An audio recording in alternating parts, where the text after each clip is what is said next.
विविध भारती पुणे ठळक बातम्या. सावित्रीबाई फुले पुणे विद्यापीठाच्या गेले 2 दिवस चाललेल्या अधिसभेत कुलगुरू डॉक्टर नितीन करमळकर यांच्या अध्यक्षतेखाली वादळी चर्चा झाली. शाळांपाठोपाठ महाविद्यालयही सुरू करावीत, ऑनलाईन शिक्षण घेता आलं नाही त्यांच्यासाठी समितीची स्थापना करावी, परीक्षाही ऑफलाईनच घ्याव्यात, विद्यापीठानं नेमलेल्या समित्यांचं कामकाज नियोजित वेळेत व्हायला हवं या मागण्या सदस्यांनी केल्या. देशभरातील कोविड-19ची परिस्थिती आणि त्यावरील लसीकरण सुरू करण्याबाबत पंतप्रधान नरेंद्र मोदी आज सर्व राज्यांच्या मुख्यमंत्र्यांबरोबर चर्चा करणार आहेत. कोविड-19च्या देशव्यापी लसीकरण कार्यक्रमासाठी यंत्रणा सज्ज होत असून सर्व राज्य आणि केंद्रशासित प्रदेशांशी समन्वय साधून काम करत आहेत, असं केंद्र सरकारनं म्हटलं आहे.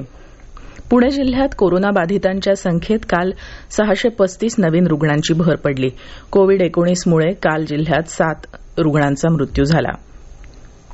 बर्ड फ्लूचा प्रसार रोखण्याच्या दृष्टीनं बाधित राज्य तसंच केंद्रशासित प्रदेशांना पशुसंवर्धन आणि दुग्ध व्यवसाय मंत्रालयानं मार्गदर्शक सूचना जारी केल्या आहेत.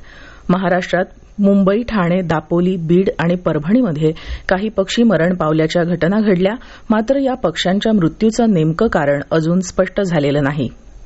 स्थलांतरितांच्या मुलांच्या शिक्षणासाठी शिक्षण विभागानं काल नियमावली जाहीर केली. शाळाबाह्य मुलं शोधून त्यांचं शिक्षण सुरू करणं, विशेष मुलांना शिक्षण देण्यासाठी प्रयत्न करणं आणि शिक्षणाबाबत जनजागृती करणं यांचा या नियमावलीत समावेश आहे.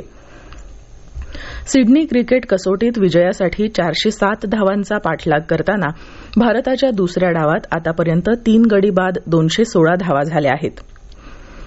पुणे आणि परिसरात आज आकाश निरभ्र राहील. किमान तापमान 17 अंश तर कमाल तापमान 31 अंश सेल्सिअस राहण्याचा अंदाज आहे. या होत्या आतापर्यंतच्या ठळक बातम्या. यानंतरच्या ठळक बातम्या 9:58 वाजून